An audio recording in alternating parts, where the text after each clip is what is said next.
quotidien, quand on était petit en tout cas, c'est jouer avec ces petits objets. Si on marche dessus, Oui, on pieds se fait nus, hyper ça mal. fait très On très se fait mal. très, très On mal. appelle ça les Lego. David, vous nous racontez l'origine du Lego. Tout à fait. Alors, pendant le premier confinement, j'ai acheté mon premier Lego depuis mon enfance, parce que bon, voilà, il fallait que je fasse des trucs. Et comme maintenant j'ai de l'argent, c'est-à-dire en tout cas plus que quand j'étais enfant, j'ai acheté un Lego cher. Ah oui. C'est 200 balles. Voilà. Celui qu'on attendait pour Noël, quoi. Exactement. Une éolienne de 1 mètre de haut. Une éolienne, ça c'est votre côté bobo. Ouais, Bobo, tout même à dans les Lego, vous pouvez pas acheter le navire Mais on va pirate. voir que Non, pas tant c'est que une ça. éolienne. Ah là là là Et là. 1 mètre de haut avec des centaines et des centaines et des centaines de pièces. Et ça m'a pris une journée entière à la faire. Et sur le mode d'emploi qu'on m'a donné avec, il y a un petit bonhomme qui explique, l'air très content, que la première chose à faire, c'est de classer les briques par couleur. Alors c'est ce que j'ai fait. Ça m'a pris 1h30 rien que de classer les briques. Faut être motivé. Et là, je me suis rendu compte d'un truc, c'est qu'il y a aucun savoir-faire nécessaire à la réalisation d'un Lego. Zéro. En fait, les Lego, ça consiste à classer, puis à ranger des bouts de plastique les uns sur les autres, exactement comme ranger sa chambre, sauf que ça sert à rien. Voilà.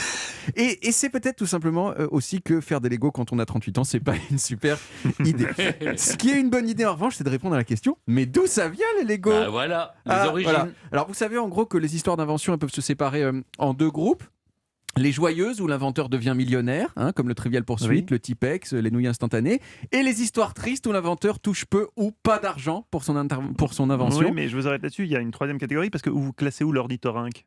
L'ornitho- Là, il y a un problème dans les catégories que vous avez vous-même inventées, si vous voulez. ça, il faut demander à Oui. Dieu, mais on n'est pas en bon terme en Il ce faut moment. on l'appelle. Dieu au 39-21, vous pouvez réagir. Et oui, donc il y a les histoires tristes où l'inventeur touche peu ou pas d'argent pour l'invention. Il y a l'essuie-glace, par exemple, Ah oui, vraiment on l'a vu. grande tristesse. Le jeu docteur Que vous imitez bien d'ailleurs. Ah oui, Oui, mais magnifiquement. oui. Le jeu Docteur Maboul, où là, gros problème aussi, vraiment, il a touché peu d'argent, et la chanson Joyeux anniversaire, etc. Eh bien, les Lego, c'est un peu cette deuxième catégorie, c'est un peu une histoire triste. C'est un monsieur danois qui s'appelait Ole Kirk Christiansen, qui en 1932 a commencé à faire des jouets en bois, du genre des cubes, des petits animaux, tout ça. Il a appelé son entreprise Lego, qui est une contraction de deux mots danois, leg et got, qui veut dire joue bien. Et le truc, c'est que son entreprise marchait pas de ouf, notamment parce que c'était le moment de la Grande Dépression. Et un jour, il y a un représentant de commerce anglais qui vendait des machines à mouler du plastique qui est venu le voir avec sa machine. Il lui a dit s'il te plaît, achète ma machine. Voilà. Et Olé, il a dit ça dépend, on peut faire quoi avec ta machine?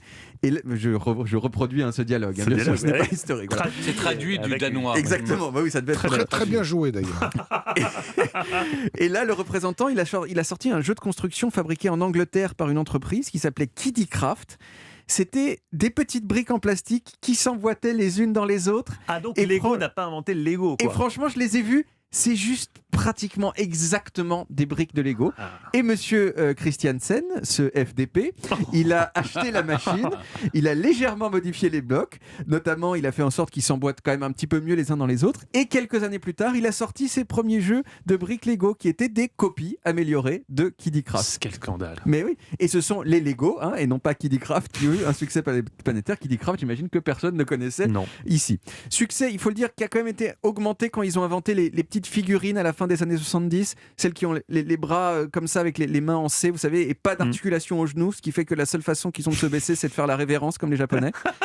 Et Lego aujourd'hui, c'est le plus grand fabricant de jouets au monde, mais ils ont un petit problème quand même, c'est que ils utilisent quand même pas mal de plastique. Voilà. Ah oui, c'est vrai ça. D'ailleurs, Et donc ils essayent de changer un ils petit peu, changent. de devenir plus durable tout ça, et ils communiquent dessus. Dans la boîte de mon Lego éolienne par exemple, il y avait une pièce dont ils disaient qu'elle était faite avec des arbres. Bon, c'était une sur des centaines.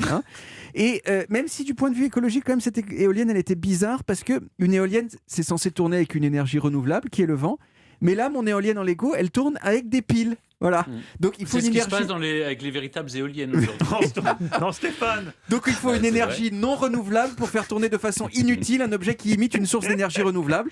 Donc voilà, petit paradoxe que je me suis fait un petit plaisir de relever. Mais Mais vous Olivier, avez il y a bien quand même- raison, bravo David. Il y a un truc qui a changé quand même dans les Lego. Vous avez raison au début de votre chronique. Aujourd'hui, les Lego, il n'y a plus de créativité. C'est-à-dire qu'on fait une espèce de puzzle. On peut si on veut. Non, avant, il y avait que des briques et on pouvait tout inventer oui, oui, avec ces briques. exactement. Et là, C'était maintenant, il n'y mieux a plus qu'un avant. seul truc à fabriquer. On Mais peut c'est- plus rien dire et c'était mieux Maintenant, avant. c'est comme Ikea, on est obligé de suivre la notice. Mais Non voilà. mais c'est vrai, mais il y a des gens, il y a des adultes qui font des Lego jusqu'à très tard Attendez, et qui en font des trucs les dingues. amis, une question se pose quand même. Pardon. Je suis désolé, mais il faut quand même imaginer David Castello-Lopez à 4 pattes sur sa moquette en train de monter une éolienne Lego. J'ai envie de demander, je pose une question simplement, comment va Madame Castello-Lopez? C'est-à-dire comment votre meuf réagit par rapport à vos enquêtes de plus en plus borderline quand même. Écoutez, je pense qu'elle a laissé tomber. Hein, ce jour-là, c'est-à-dire il a des qualités, des défauts, il a des choses normales, des choses cheloues. Ça, c'est une chose chelou. Voilà. C'est une chose chelou. En tout cas, merci David. Et on peut retrouver les origines en podcast sur toutes les applis audio et sur le site europe1.fr.